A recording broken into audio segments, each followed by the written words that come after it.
अंतःकरणामध्ये जे आहे आणि नंतर देखील जगताच्या अंतःकरणात जे राहणार आहेत असे ज्ञानी यांचे राजे, महावैष्णव, कैवल्याचा पुतळा, चैतन्याचा गाभा आणि संप्रदायाचा दाता.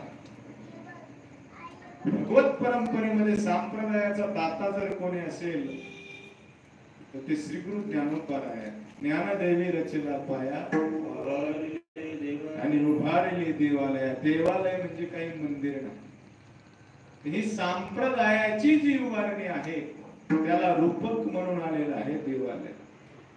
आणि या महामाऊली ज्ञानोबरायाला जाऊन म्हणजे समाधिस्थ होऊन जाणं म्हणजे देहानं जाणं नाही. माऊली अनेक सजीव रूपाने समाधिस्थ आहेत. कसे आहेत? समाधिस्थ. ज्यावेळेस आपण ध्यानस्थ असतो त्यावेळेस आपण लयरूप निवृत्तीमध्ये असतो. जोपर्यंत आपण त्या समाधीच्या अवस्थेमध्ये आहेत तोपर्यंतच आपल्याला लयरूप निवृत्ती प्राप्त होते. आपण जागृतीवर आलो की परत आपण पुन्हा जगतादी प्रपंचाच्या अधीन होतो.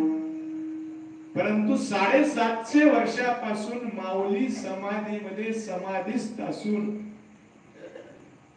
जगताचा भक्तिरूपी प्रपंच आणि साधकाचा मोक्षरूपी दाता जर या जगतामध्ये कोणी असेल तर ते आज देखील कोण आहेत? माऊली ज्ञानोबा आहे. म्हणून यांच्या संप्रदायाचे, माऊलींच्या संप्रदायाचे काही नियम आहेत. कितीही मोठा कलावंत जरी असला, आता 750 वर्ष झाली माऊलीच्या संस्थानाचा सप्ताह चालू आहे, कितीही मोठा महाराज असला तरी सांप्रदायिकच चालू असतो. तशाच प्रकारे आपल्या बीड नगरीमध्ये पांडुरंग परमात्म्याचं मंदिर आणि पुजारी महाराजांची बी त्यांना परंपरा विचारलं तर ते म्हणले, बाबा आमची तर 4थी पिढी मला माहिती, पाठीमागचं काही मला माहिती. भगवंताला प्रेम आवडतं बरं का, भीतीरूपी भक्ती भगवंताला आवडते. माऊली ज्ञानोबरायाची सुंदर ओवी हा परिहार आहे. ते म्हणतात ज्ञानी लोक विरळ असतात. ज्ञानी लोक विरळ असतात. प्रपंचाचे ज्ञानी भरपूर आहेत. कलारूपी भक्तीचे ज्ञानी त्याच्यापेक्षा जास्त. कलारूपी भक्ती म्हणजे मृदंग वाजवता येणारे, पेटी वाजवता येणारे, टाळ वाजवता येणारे, भजन म्हणता येणारे, हे त्याच्यापेक्षा जास्त. परंतु आत्मज्ञानी आणि सिद्ध हे अत्यंत विरळ आहेत. लाखा माझी विरळ, कोट्या माझी विरळ. माऊली ज्ञानेश्वरी. परंतु ह्या माऊली पर्यंत जर जायचं असेल तर ज्ञानाशिवाय दुसरी कुठलीही परिभाषा नाही. नव्हे नव्हे ज्ञान हेच देव आहेत आणि तेच ज्ञानदेव आपल्यासाठी प्रकट झालेले आहेत. म्हणून कदाचित आपल्या महाराजांनी सांगितलं होतं,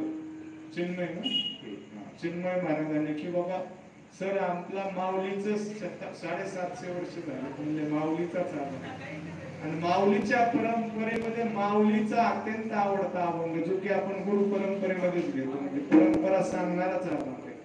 आणि सहज म्हणलं चला श्री गुरु सारिका हस्ता पाटीला हा अभंग घ्यावा आणि आपलं चिंतन भगवंतासाठी असतं. चिंतन दोघांसाठी असतं. आपलं बरोबर आहे का हे तपासण्यासाठी स्वतःचं चिंतन असतं आणि दुसरं चिंतन भगवंतासाठी असतं. ज्यांना वाटतं की चिंतन हे समाजासाठी असतं त्यांचा परमार्थ लौकिक स्वरूपाचा आहे.